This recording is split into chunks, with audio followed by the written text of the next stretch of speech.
नमस्ते दोस्तों। उम्मीद है कि आप बहुत अच्छी हेल्थ के साथ ये लाइफ जी रहे होंगे। फिजिकल हेल्थ, मेंटल हेल्थ दोनों अच्छी होगी और भगवान आप पर अपनी कृपा बनाए रखें। एक नई स्टोरी आज धीरज की वाणी से आपके लिए आपके सामने धीरज लेकर आया है। ये कहानी है चार दोस्तों की। चार दोस्त अपने घर से बाहर एक दूसरे शहर में कहीं पढ़ाई कर रहे थे। कॉलेज के दौरान मस्ती भी चलती रहती है। एक रात फ्रेंड की बर्थडे पार्टी में चारों दोस्त बाहर गए थे।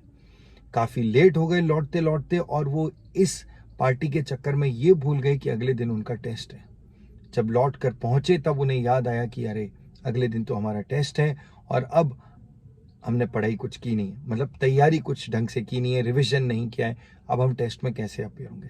तो चारों ने मिलकर एक प्लान बनाया और उस प्लान के दौरान चारों ने अपने आप को मिट्टी से अपने कपड़ों को पूरा गंदा कर दिया। पूरा गंदा करने के बाद चारों बच्चे सुबह होते ही डीन के पास पहुंचे और डीन को कहा, प्रिंसिपल को कहा, कॉलेज के प्रिंसिपल को, कि हम लोग कल बाहर थे, हमारी गाड़ी खराब हो गई थी, टायर पंचर हो गया था और सारी रात हमारी गाड़ी को धक्का देकर कैंपस लाने में लग गई। इस कारण से हम लोग काफ़ी लेट भी हो गए और एग्ज़ाम नहीं दे पाएंगे।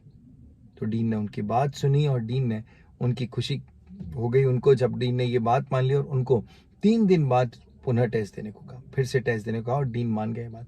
तो चारों दोस्तों को ये सुनकर बहुत अच्छा लगा और चारों ने सोचा कि अब हमें 3 दिन मिल गए तो हम दबा कर तैयारी करेंगे, खूब सारी तैयारी करेंगे। चारों ने 3 दिन मेहनत करके दिन रात एक करके पूरा कोर्स तैयार किया। जब वो एग्जाम देने गए तो डीन ने कहा, तैयार हो अपने टेस्ट के लिए? तो चारों बड़े खुश थे बड़े टेस्ट के लिए कि हाँ भाई, हमें 3 दिन का समय भी मिला और हमने अच्छे से तैयारी भी की है, तो कोई दिक्कत नहीं है। तो डीन ने चारों को एक एक शीट दी और शीट के साथ साथ अंदर पेपर भी रखा था कि चारों के पास पेपर भी है, अभी नहीं खोलोगे, पर एक शर्त है, चारों को अलग अलग कमरे में बैठकर परीक्षा देनी पड़ेगी, टेस्ट देना पड़ेगा। ठीक है, कोई दिक्कत नहीं, क्योंकि हमने तैयारी बहुत अच्छी कर रखी थी। चारों को अलग अलग एग्जामिनेशन हॉल में बिठाया गया है और जब उन्होंने पेपर खोला तो उनके सरप्राइज से केवल 2 सवाल थे उसके अंदर। पहला सवाल था तुम्हारा नाम, 1 नंबर का सवाल था, और दूसरा सवाल था कौन सा टायर पंचर हुआ था, 99 नंबर का था। 4 ऑप्शंस भी थे उसके अंदर, front left, front right, back left और बैक राइट, कौन सा वाला टायर पंचर हुआ था। और चारों ने उधर ही सिर पकड़ लिया, क्योंकि अब वो लोग बुरी तरह फंस चुके थे।